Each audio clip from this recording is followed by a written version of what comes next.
Reflections on Lesson 22. What I see is a form of vengeance. Attack thoughts are a form of vengeance, and they determine what I see in the world. At first I thought, man, this does not apply to me. I'm all peace and love. I don't like to fight. I don't like vengeance. I don't like confrontation. But this lesson is helping me see how often I'm angry over little things and how often I'm in attack and defense mode in my head. If Randy disagrees with me about anything, I automatically think he's against me. It feels like an attack. I take it personally. I get my feelings hurt. If he has a different opinion, I think he's trying to make me wrong. I get defensive. And defensiveness is a form of vengeance. I catch myself thinking that he's going to disagree with me before it even happens. So I spend a lot of time in my head getting ready for war, getting ready to defend my position. I'll have a whole conversation with him, and he's not even in the room. The lesson points out that I am attacking a threat that doesn't even exist. And I'm calling it self-defense. I have to keep reminding myself that defensiveness is a form of vengeance. This says that until I'm willing to change how I see, thoughts of attack and counterattack will preoccupy my mind. It calls that a savage fantasy, a vicious cycle. But here's the good news. It says that I can escape that fantasy because it's not real. It's all in my mind. It says all that you fear does not exist. I make shit up and scare myself all the time. I know I do. And when I'm afraid, I'm all about protecting myself, and that is a form of vengeance.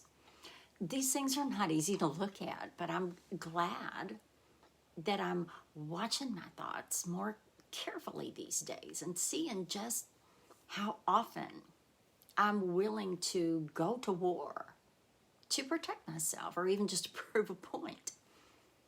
This path that I'm on now, studying this course, is not all unicorns and rainbows like I thought it was going to be.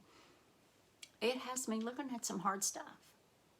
I'm learning a new way of seeing and thinking, and it feels really awkward sometimes, but I do see myself more and more moving out of my vicious fantasies and into truth. And for that, I'm grateful.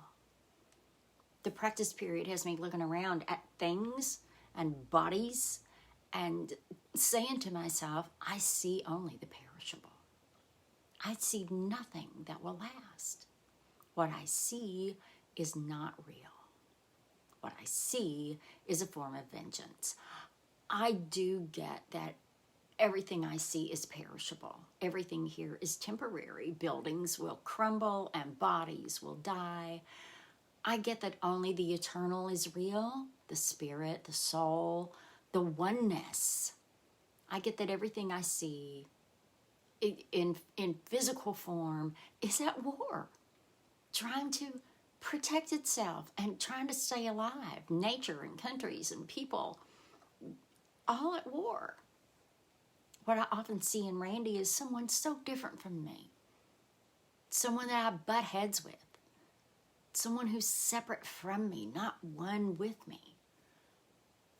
Let me remember that I'm seeing him and all of the world from the inside out. Let me recognize when I'm at war in my own mind. The practice period ends with me asking myself, is this the world I really want to see? No, it's not. I know there is a better way, a different way of seeing, a way that offers me peace instead of vengeance and love instead of fear, and that is what I want. That's why I study this course. I'm learning to recognize the difference between what I see on my own and what I see with the Holy Spirit.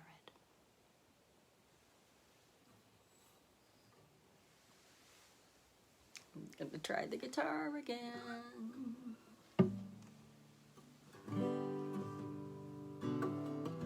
I see only the perishable. I see nothing that will last. What I see is not real. What I see is a form of vengeance. Is this the world I really want to see? I see only the perishable. I see nothing that will last.